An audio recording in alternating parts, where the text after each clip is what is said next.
ফজলুর রহমান সাহেব, আপনার শিক্ষাকে আমি এখন কোশ্চেন করি, আপনার দূরদর্শিতাকে আমি কোশ্চেন করি, আপনার যোগ্যতাকে আমি কোশ্চেন করি। আপনি একটা অযোগ্য, বুড়া, হাবড়া, একটা হুবড়ি, আপনি একটা গাবুর ফজলুর রহমান সাহেব। আপনি কি, আপনি বাংলাদেশের একজন ইমানদার মুসলমানের সন্তানকে রাজাকারের বাচ্চা বলছেন, আর আপনি ভারতীয় কুত্তার বাচ্চা, ভারতীয় বেশ্যার বাচ্চা, আপনি এর কথার জবাব দিবেন? আমি যদি ফজলুর রহমান সাহেবকে বলি, আপনারা সবাই বাল পাক না, কিন্তু হাসিনা আপনাদের সামনে কি করে 16 বছর ক্ষমতায় থাকলো? ফজলুর রহমান সাহেবের রাজনীতি করতে করতে ল্যাঙ্গুয়েজ চেঞ্জ হয়ে গেছে। ফজলুর রহমান সাহেবের রাজনীতি করতে করতে তার পিউবিক হেয়ার পর্যন্ত সে কাটে নাই।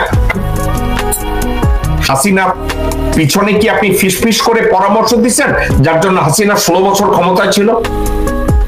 যেই ছাত্ররা আন্দোলন করে হাসিনাকে এবং ভারতীয় আধিপত্যবাদকে বাংলাদেশ থেকে তাড়াতে সমর্থ হয়েছে, বাংলাদেশের জনগণের কাছে কার মূল্যায়ন বেশি হবে, আপনার না ছাত্রদের, ছাত্র জনতা?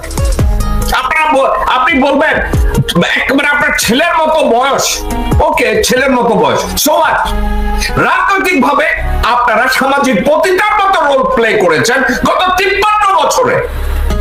আজকের যদি ছাত্রদের ভিতরে যোগ্যতা নিয়ে, দূরদর্শিতা নিয়ে, তারপরে রাজনৈতিক প্রজ্ঞা নিয়ে, দেশপ্রেম নিয়ে সামনে এসে আপনার চেয়ে বেশি ভূমিকা পালন করে, সেক্ষেত্রে আপনি ফজলুর রহমান ঈর্ষান্বিত হয়ে এভাবে কোটা দিয়ে আপনি কথা বলে তাদের কাছ থেকে সম্মান পেতে চান? ফজলুর রহমান সাহেব, আপনি আমার শত্রু না। ফজলুর রহমান সাহেব, আপনার সম্পর্কে আমার কোনো খারাপ মানসিকতা নাই, কিন্তু এটা কি করছেন আপনি?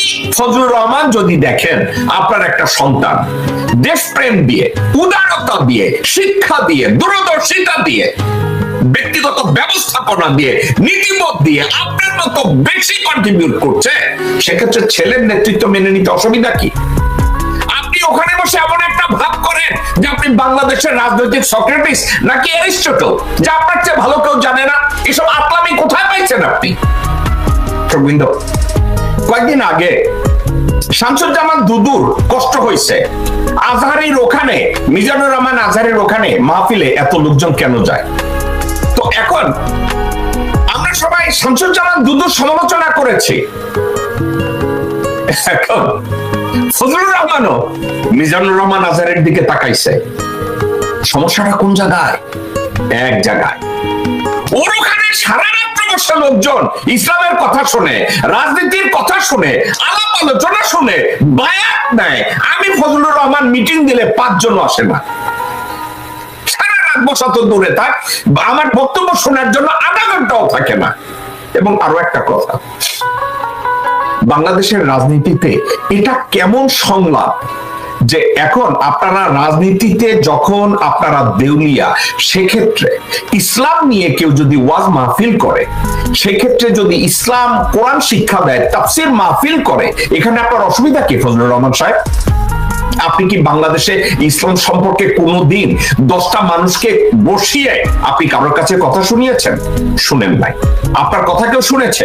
শুনে নাই। আপনি বলেছেন পৃথিবীর কোন প্রান্তে এ ধরনের ওয়াজ মাহফিল হয় সারা রাত মাইক লাগিয়ে? কোথায় হয়? সাউথ আফ্রিকায় হয়। কোথায় হয়? সৌদি আরবে যখন সবে বরাত হয়, সবে কদর হয়, অথবা হজের সময়, অথবা ওমরার সময়, সেখানে কত সময়ের জন্য মদিনা মনোয়ারা বন্ধ থাকে, সেক্ষেত্রে কত সময় ধরে মক্কা শরীফের আমাদের মক্কা শরীফের মসজিদ নববী কোন জায়গায় আমি এটা বলি না, মক্কা শরীফের যেখানে মেইন আমাদের স্তম্ভ, যেখানে মানুষ তাওয়াফ করে, যেখানে মানুষ নামাজ পড়ে, ওটা কতক্ষণ বন্ধ থাকে? ওখানে কন্টিনিউয়াসলি ইবাদত বন্দেগী চলতে থাকে। আপনি একটা উদাহরণ দিয়েছেন। আপনি মুসলিম ব্রাদারহুডের জলসা সম্পর্কে আপনার কি ধারণা আছে শামসুর রহমান সাহেব? আপনি টিউনিশিয়ার মুসলিম ইসলামিক জলসা নিয়ে আপনার কি ধারণা আছে? সেনেগালের মুসলিম জলসা নিয়ে আপনার কি ধারণা আছে? কোন ধারণা আছে?